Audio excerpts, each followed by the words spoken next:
Pak Alvin, kalau tadi kita sudah mendengar langsung dari Perusahaan Umum Perikanan Indonesia dan juga dari PT Arunajaya Nuswantara. Lalu MDI Ventures ini sebagai perusahaan modal Ventura melihat sektor perikanan ini potensinya sebesar apa?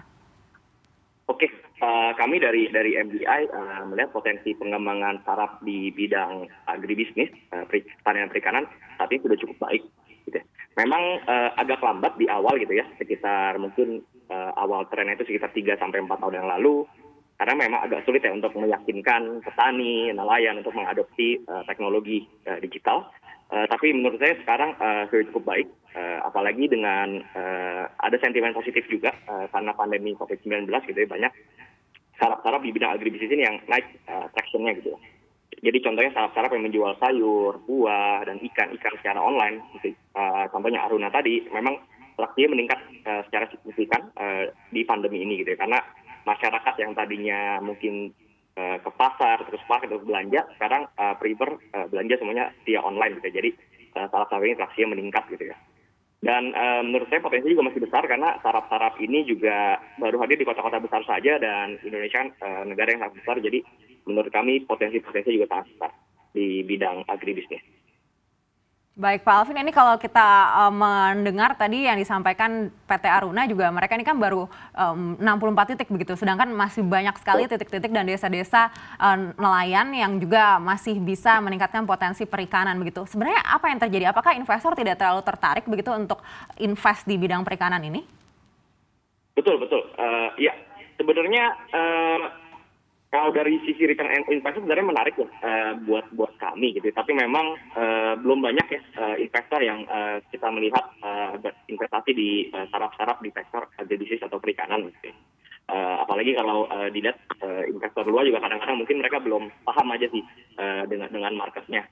Tapi kalau ngelihat sangat menarik sih dari sisi potensinya gitu, as I mentioned before gitu. Kalau kita melihat benchmark startup di luar, misalkan dari US atau dari Tiongkok, itu sudah banyak startup unicorn ya. Jadi kalau di atas $1 billion yang datang dari sektor agriculture, pertanian maupun perikanan. Ya hopefully di Indonesia kita bisa melihat ada next unicorn dari sisi agriculture.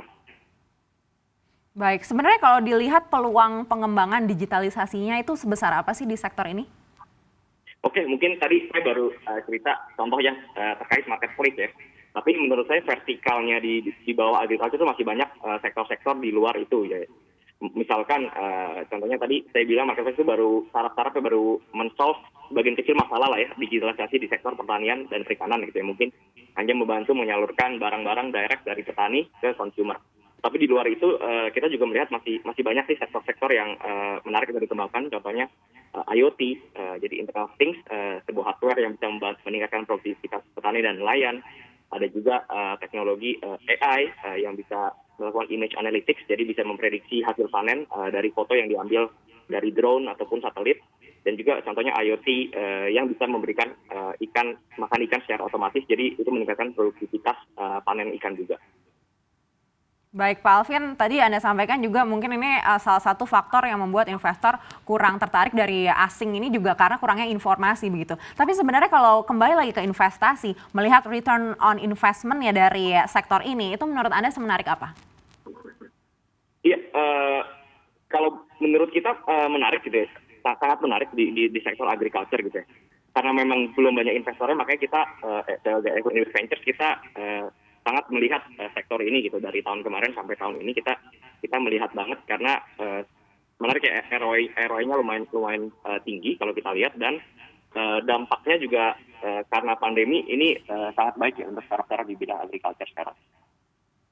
Angkanya berapa Pak Alvin kalau dari yang sudah dilakukan sebelumnya? Oke, kalau boleh jujur memang MDI kita baru aja berinvestasi di pasar agriculture, jadi kita memang belum kelihatan, tapi kita melihat proyeksinya ke depannya cukup baik sih angkanya. Kedepannya cukup menarik begitu ya. Lalu bagaimana dengan MDI? Apakah ada potensi juga untuk menambah portofolio lagi di sektor agribisnis dan juga perikanan? Ya, pastinya kita akan menambah lagi gitu. Saat ini kita sudah berinvestasi di dua startup perikanan dan pertanian. Salah satunya tadi Aruna, dan kita saat ini juga sedang proses closing dua startup yang memang leading di bidangnya di pertanian dan perikanan.